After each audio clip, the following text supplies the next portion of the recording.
그런 제목으로 말씀을 전하고자 합니다. 시작이 반이란 말이 있어요. 이 말은 우여곡절 끝에 일을 시작할지라도 그 시작이 나머지를 완료를 보장해 준다, 그런 의미가 있습니다. 중요한 사실은 시작은 반이라고 하지만 중도에 포기하는 경우가 많아요. 왜 그럴까? 시작이 반이라 했는데 왜 시작한 일이 완료되지 못하고 중도에 이렇게 용두사미로 막을 내려야 할까? 그 배후에는 그 일을 시작하고자 하는 동기가 그렇게 영향을 준 것입니다. 어떤 일이든 무엇 때문에 시작하고자 하느냐, 그 동기가 참 중요합니다. 에스겔 골짜기 한 말씀 드렸습니다만 마른 뼈, 에스겔이 보았던 마른 뼈, 골짜기에 가득했어요. 그래서 과거의 전쟁터였다는 뜻이고, 또 그 마른 뼈는 이스라엘 민족의 현재 상황을 말합니다. 어떻게 할 도리가 없는 거예요. 그래서 그런 상황 속에 있는 이스라엘 민족들에게 하나님의 말씀이라고 하는 생기를 불어넣죠. 그랬더니 뼈들이 서로 연락하면서 살이 붙고 군대가 된 것입니다. 구제불능의 일생이 가능성의 삶을 살아가는 그 배후에는 하나님의 말씀이라고 하는 영적 생기가 그에게 공급이 되어져야 된다, 그런 것입니다. 그럼 이 영적 생기인 하나님의 말씀을 우리가 어떻게 표현할 것인가? 동기부여라는 것입니다. 예수님께서 12살 먹은 아이가 죽었습니다. 그리고 가까이 가셔서 달리다고 소녀야 내가 내게 말하노니 일어나라. 사실 12살 먹은 아이가 죽었습니다만 그것은 12살 먹은 아이를 상징하기도 하지만 당시 이스라엘 민족들, 오늘 우리를 이야기합니다. 우리 스스로 어떻게 할 도리가 없는 그런 상황에 처해져 있을 때 하나님의 말씀이라고 하는 생기가 임하게 되면 그 말씀은 능력이 있거든요. 만물을 창조하신 그 능력이 있기 때문에 그 말씀의 생기로 힘을 얻게 되는 것입니다. 성공의 대명사라 그는 카네기는 처음에는 세일즈 외판원이었어요. 그래서 아무리 해도 실적이 올라가지 않았어요.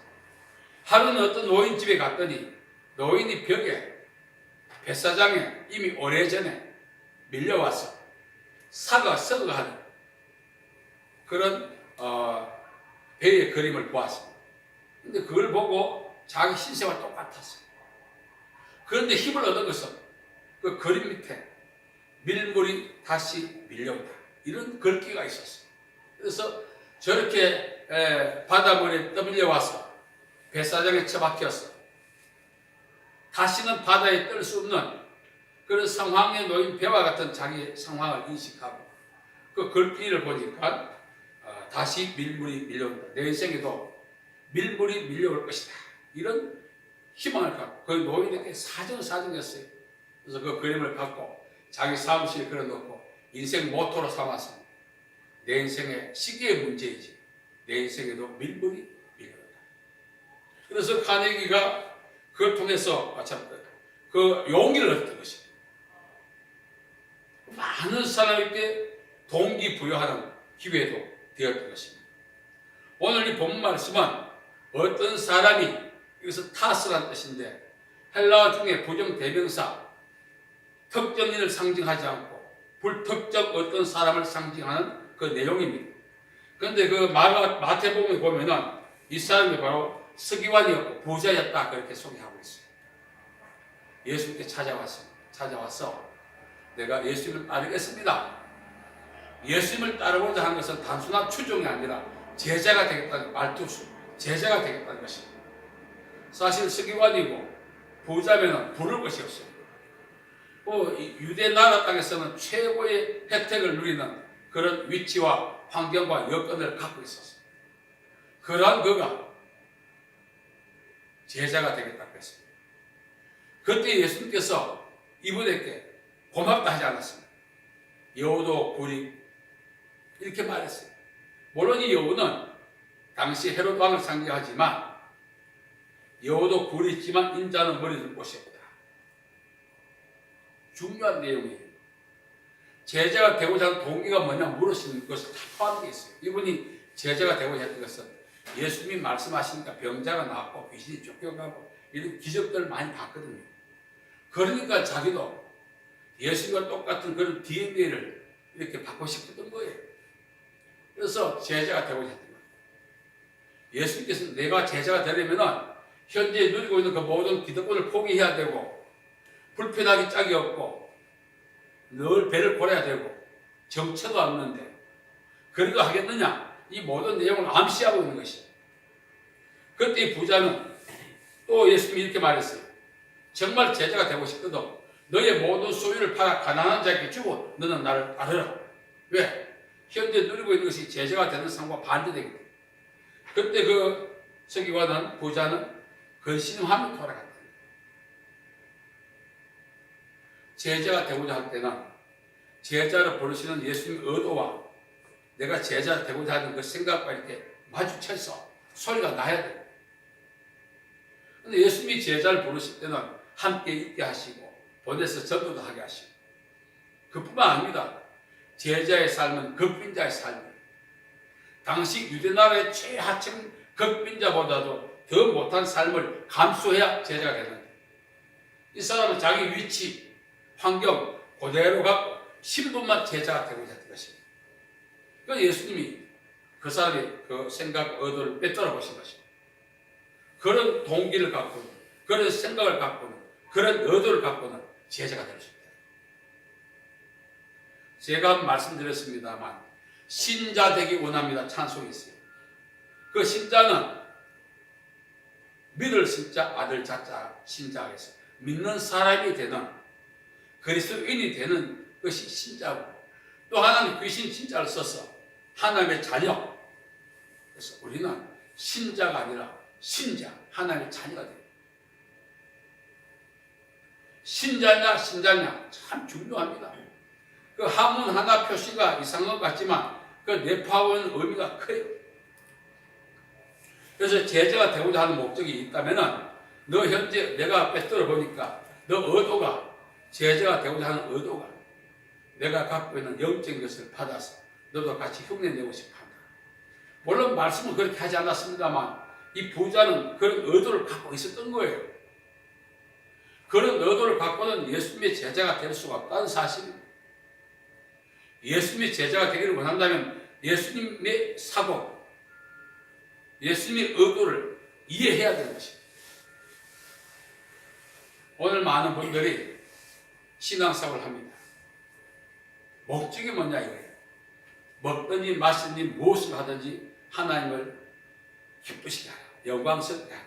소열입니다. 나옵니다. 우리 신앙 생활 자체가 하나님의 의도요, 하나님이 우리를 향해 갖고 있는 계획이요, 하나님이 우리를 향한 기쁨의 핵심이 되는 것입니다. 그런데 우리는 두 마음을 품고 있습니다. 님도 보고 뽕도 단다.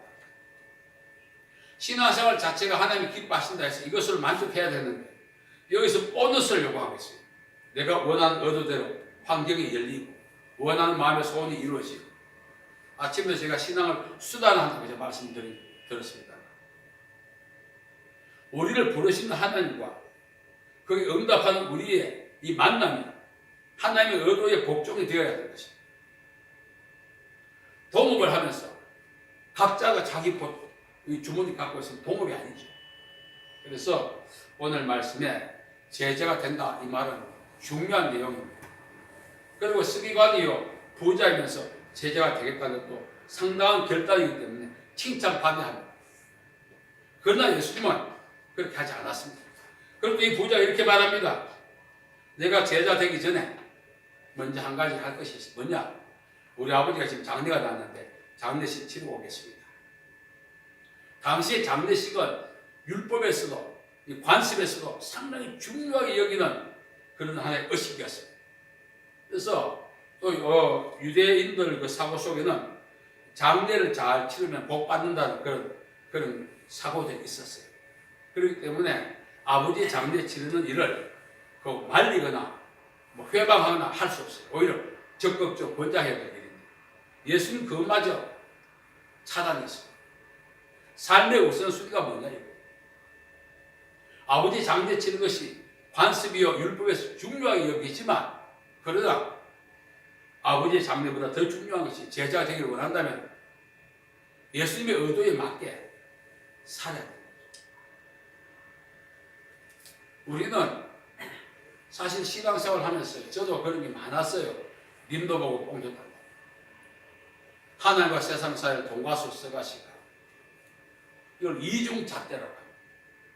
그래서 예수님이 이 서기관에게 한 얘기는 이중잣대 때문에 제자가 될 수 없다는 것입니다. 군사로 다니는 자는 모집한 자를 기쁘시게 해야 합니다. 이제 우리가 목회할 때 또 때로 우리가 금식할 때 힘들고 어려울 때 금식하잖아요. 금식하기 전에 집안에 여러 가지 일을 먼저 정리해놓고 한 금식하는 경우도 있어요. 왜? 금식할 때 신경 쓰인다고. 그거는 금식해서 안 됩니다. 그래서 그냥 놔둬야 돼. 죽이 되든 밥이 되든. 저도 이제 가끔 금식할 때는 경제적인 것도 어느 정도 되고 금식할 동안 모아놔야 되고 이것도 해야 되고 저것도 해야 되고 이렇게 정리하고 안전빵으로 금식할 때 많은데 그거는 금식이 아니죠. 그건 금식은 신랑을 빼앗길 때 위기가 왔을 때 하는 금식입니다. 그거 다 할 거 다 하고 금식하면 그건 진정한 위기가 아니라는 것입니다. 정말 위기가 온다면은 기도하는 동안 복잡하니 먼저 정리할 생각이 어렵겠어요. 제자가 되기를 원한다면 아버지 장래 그것보다도 제자를 부르시는 예수님의 의도에 먼저 복종하는 게 중요하죠. 우리를 움직이게 하는 에너지가 있는데 하나님의 말씀이냐 나의 상식이냐 하나님의 말씀이냐 나의 경험이냐 하나님의 영광이냐 나의 이익이냐 이게 분명해야 된다는 사실. 우리 분명하지 못해. 참 우리 신앙생활이 방금 말씀드린 것처럼 일도 보고 뽕도 보고 하나님께 영광 나도 이익. 이 회색은 하나님 원하지 않습니다. 차든지 뜨겁든지 하라. 미지근하면 내 입에서 너를 포하여 내친다 그랬어요. 두 마리 토끼를 잡을 수 없다 그랬어요. 그래서 예수님의 제자가 되기를 원한다면 내 기득권을 다 팔아서 가난한 자께 주고 나를 따라할 때 그 말에 순종해야 제자가 되는 거지. 그걸 버려야만이 진정한 제자가 되고 그걸 버리지 않겠다는 것은 제자가 되지 않겠다는 의미도 있겠지만 그걸 버리는 순간 불평과 불이익이 너무나 많이 오니까 감당을 못 해내는 거예요. 그래서 예수님께서는 보호자가 오늘 기록한 내용은 쟁기를 잡고 뒤를 돌아본 자 하나님의 나라에 합당치 않다. 이중잣대를 갖고 살아야 된다는 것입니다. 이 염소 한 마리를 주인이 출타하기 전에 말뚝을 박아서 줄을 연결시켜가지고 자부에다가 풀을 마른 풀을 가득 놔놓고 이제 갔어요. 그리고 이제 며칠 동안 갔다 와도 염소가 이거 먹고 하면은 자기 올 동안 염소가 살아있겠다. 그래 출타 갔다 오니까 염소가 죽어 있더래요. 왜 죽었을까요? 이놈 염소가 이쪽에 가서 이거 먹으려 저쪽이 더 많아 보여. 여기 와서 이걸 먹으려 저기 더 많아 보여. 왔다 갔다 하다 보면 죽은 거예요.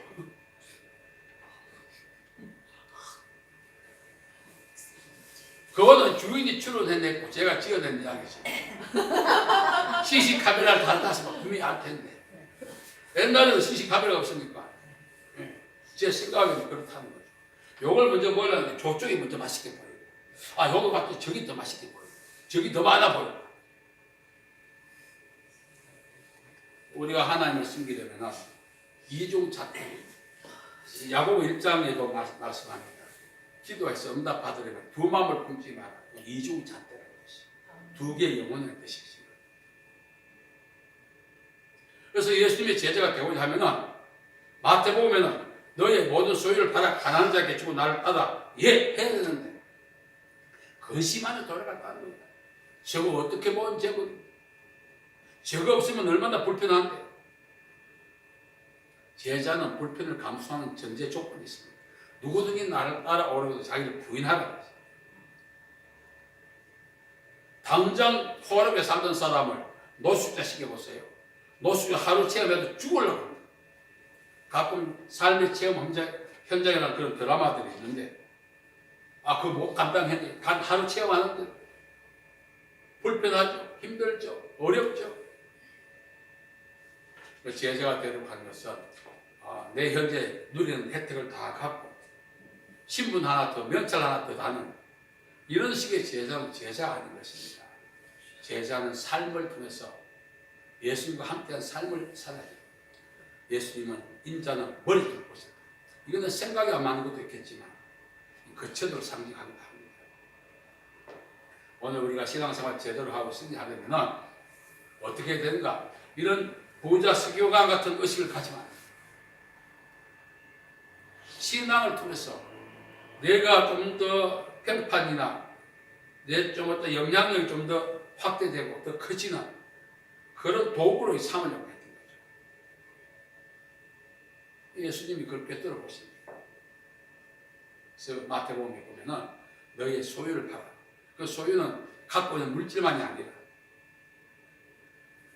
내가 취득했던 정보, 지식을 다 아무것도 아닌 것으로 여겨야 하는 것입니다.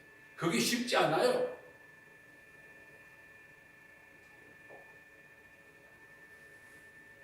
오늘 예수님께서는 이 부자 서기관 청년에게 정말 제자가 되기 원하는 신자가 아니라 신자, 믿는 자가 아니라 하나님의 자녀가 되기를 원합니다.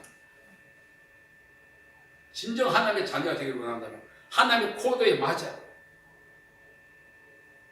하나님의 자녀가 되기를 원하면서 내 기본대로 살고 감정대로 살고 내 방식대로 살면 그건 하나님의 자녀가 할 수 없는 것입니다. 제자가 되기를 원한다면 제자다운 전제 조건이 뭐냐? 먼저 나의 모든 것을 부인하는 것이 필요합니다. 이게 안 되는 거예요. 그래서 마태복음 19장에 근심하며 돌아갔다 이 말은 제자냐, 제자 되기 위해서 포기하느냐? 포기 못하죠. 우리가 신앙에서 승리하는 방법은 정말 이 신앙으로 일관하게 살겠다는 그 마음은 우리 모두에게 있습니다. 신앙으로 일관하겠다. 그러나 그렇게 하지 못하게 만드는 것들이 있다는 사실, 그걸 무시해야 된다는 것입니다.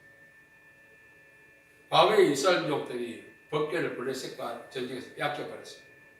그래서 블레셋에서 이제 베스베스로 이제 그 젖먹인 송아지를 준 어미 소가 나게 돼서 싣고 보내니 그때 저 뒤에서 송아지가 어미 소를 불러요. 매매 불렀습니다. 어미 소는 송아지 음성을 들었습니다. 뒤돌아볼 수도 있었지만 하나님의 법궤를 맺던 짐승은 끝까지 베스베스로 갔어요. 짐승도 자식 사랑이 얼마나 극진합니까? 동물의 왕국 같은 거 보면 정말 짐승이 새끼를 사랑하다. 엄마 젖달라고 그렇게 울부짖는 송아지를 뒤라고 걸어가는 그 어미소를 보면서 오늘 우리 기독교인은 그 짐승만도 못한 거야. 정말 우리가 짐승만도 못하는 일 할 때 사회적인 윤리나 도덕이나 법을 무시한 사람을 이야기하는데 정말 하나님의 뜻을 이루기 위해서 어떤 이익도 어떤 특혜도 포기하고 그 뜻을 이루고자 나가지 않는 것도 똑같이 짐승만도 못한 사람. 뭐 나름대로 직분 갖고 사익 한다고 하지만 제가 이렇게 그 베스베스 간 소를 보면서 야 짐승만도 못하는 소리는 바로 나를 두고 하는구나. 아직까지 세상 염두가 있고 근심이 있고 하나님께서 죽겠다는 말은 있고 실제로 그렇게 하루도 살아보지 않고 돌아보니까 정말 베스베스 가는 소보다 짐승만. 신앙 승리의 방법이 뭡니까? 하나님을 위해서 신앙으로 일관하기 위해서 방해되는 요소를 스스로 차단하고 끊고 해야 됩니다. 죽는 날까지 이 상황, 이 형편을 그대로 갖고 편안하게 예수 믿으려고 하면 안 된다는 것입니다. 오늘 그런 사람들이 얼마나 많습니까? 저를 비롯해서. 만일 하나님을 위해서 오늘부터 집 나가서 노숙자 돼서 복음 전개해야 못한 것 같아요. 안 해. 죄송합니다.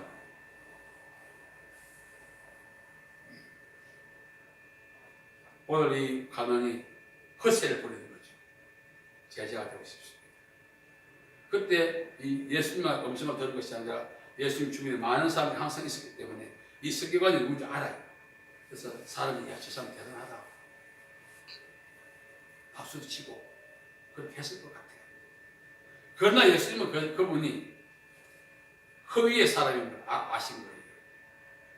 진정으로 제자 되기 위해서는 조건이 있는데 그 조건조차 안 갖추고 제자만 되겠다.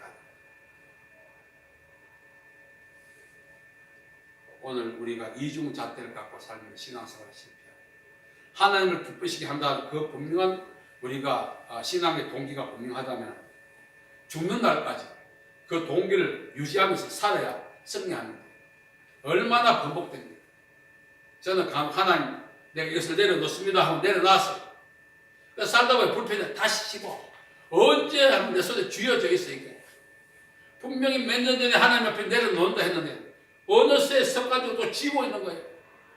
또 내려놓습니다. 또 쥐고 있는 거예요. 그래서 오늘 우리가 하나님 앞에서 신앙의 동기를 재설정하자. 그리고 남은 시간에나마 그 동기대로 밀고 나가자. 그러면 신앙생활에 승리하는 것입니다. 그러지 않고 신앙생활을 통해서 불편한 신앙생활을 안 해. 요즘요 대형 교회 가면은 다 어리어리하게 지어놨죠. 겨울에 따뜻한 바람이 오죠. 설교 시간에 잠이 와 푹 자고 나와. 예배와 상관없이. 이렇게 뷔페보다 더 좋은 더 자꾸 먹게 만들지. 상전 대접 받으니까 교회 가는 거예요. 만에 가서 헌금해라, 마당 써라, 반찬 해오는 이런 누가 나가겠어요. 신앙생활 자체는 불편을 감수하는 것이 전제 조건이 되어 있습니다. 자기를 부인하고 제 십자가를 지고 나를 쫓아가고. 여러분 오늘 이 보좌 서기관 과정을 향하여 예수님이 하셨던 말씀, 쟁기를 잡고 뒤를 돌아보는 자는 하나님의 나라에 합당하지. 신앙생활 역시 마찬가지입니다. 우리가 오늘부터 죽는 날까지 하나님을 기쁘시게 해야겠다. 그런 마음이 온다면 그 마음을 끝까지 감당해내기 위해서는 의지를 발동하기도 해야 되겠지만 지금까지 편안하게 살아왔던 신앙생활을 서서히 감소시켜 나갈 필요가 있어요. 저도 이제 밥을 많이 안 먹습니다. 상당히 좋아해요. 저는 간식 좋아하는. 살을 빼기 위해서 하루는 이제 건강검진 같은 대사증후군이 큰일 나요. 살 빼야 됩니다. 그래서 그때부터 이제 밥을 적게 먹습니다. 우리 병원에 있는 그 용유 소장님이 왜 목사님 밥을 안 드세요? 안 먹는 이유가 있습니다. 누구보다 막 이래야 잘 먹는 서서히 줄여가야 되더라고요. 그래서 하루아침에 제자가 됐다고 확 달라지지 않습니다. 하나님 위해서 살아가는데 방해되는 그런 편리함들을 서서히 감소시켜 나가야 돼요. 은혜 받아서 하루아침에만 뜨거워지고 그건 냄비 신앙은 위험해요. 그래서 오늘 이 말씀을 잘 기억해야 돼요. 나에게도 이중잣대가 있다. 이렇게 살다가는 죽도 밥도 안 되는 날이 와요. 이렇게 신앙생활을 하느니 안 하는 게 좋아. 왜? 차든지 뜨겁든지 하라. 내가 이같이 미지근하면 내 위선을 토하여 내친다 했거든. 현재 내 신앙이 나를 위기로 몰아가고 있다는 사실 아무도 모릅니다. 혼자 충만한 줄 알지. 그래서 예수님의 음성을 우리가 들어야 됩니다. 그래서 신앙생활을 편안하게 하는 것도 축복이겠지만 진정한 신앙생활은 서서히 내 편리함을 축소시키는 데 있습니다. 지금 겨울이잖아요. 겨울 방학하고 나면은 저희는 어릴 때 보리 밟기 많이 했어요. 선생님이 불러. 나가면 보리, 이 파종해놓은 보리에다 하늘 이만큼 발로 밟아. 왜? 냉해를 방지하려고. 그 보리를 막 밟아. 그 압력이 보리에게 고통을 주지만 그 밟을 때 땅이 다져지면서 냉해를 이기는 힘을 얻죠. 그래서 불편함이 우리 신앙생활에 유익이 될 때 있고 또 이 불편함은 우리로 하여금 신앙생활에 승리하게 만드는 하나님의 은혜의 수단이 되기도 합니다. 그래서 우리가 신앙생활 잘 하기 위해서 편안하시고 그것을 추구하면 돼요. 하루는 이제 금붕어를, 개구리죠, 개구리. 개구리를 이제 개구리 가서 이제 저 계곡에 뒤져서 잡았어요. 벌벌 떨던 개구리를 집에 와서 냄비에 끓이기 시작합니다. 불을 떼니까 처음에 개구리가 따뜻해 하다가 나중에 삼켜 죽습니다. 우리가 참 어렸어. 신앙생활에 방해 되는 거 자꾸 하나님께 달라. 바울은 모든 것을 배설물로 여겼다고 했는데, 바울이 배설물로 여긴 거 그 하나님 내게 주세요. 어차피 버릴 거 내게 주세요. 이런 식으로 우리가 기도하면서 산다는 거죠. 얼마나 그랬어요. 바울은 솔로몬, 다 구약에서 솔로몬이지만 신약에서는 바울입니다. 바울 같은 탁월한 사람이 없어요. 권력이나 모든 것이 막강했어요. 그 모든 것들을 예수 그리스도를 아는 지식 때문에 다 버렸다는 거예요. 그 버린 하나님, 바울이 버린 그 찢기라도 하나 맡겨주세요. 오늘 많은 사람들이 기도하는 그 모든 예후에는 신앙생활에 방해되는 걸 자꾸 달라고 하니 하나님 주시겠어요. 오히려 지금 갖고 있는 것도 불편해서 버려야 할 타입. 자꾸 달라는 거예요. 그래서 예수님께서 아직 우리가 버려야 할 것이 있다는 겁니다. 진정한 신앙인이 되고 신앙에서 승리하려면 너 지금도 버려야 할 것입니다. 그걸 버려라. 우리 각자가 알죠. 그걸 버림으로써 신앙생활에서 승리할 수 있다는 것을 이야기하고 있습니다. 우리가 편리한 신앙생활도 중요하고 축복이지만 그 편리가 우리에게 위기가 되고 신앙생활에 많은 장애가 될 수 있습니다. 아직도 나는 달라고 하는가? 하나님 버리라고 하십니다. 달라고 하는 우리와 버리라고 하는 하나님 이 충돌이 일어나면은 우리는 죽을 때까지 주세요 주세요 하다가 죽어. 응답도 버리라 할 때 버릴 때 하나님 더 좋은 것을 주십니다. 아브라함이 갈대우를 버렸을 때 가나안을 주시듯입니다. 신앙생활의 승리가 뭐죠?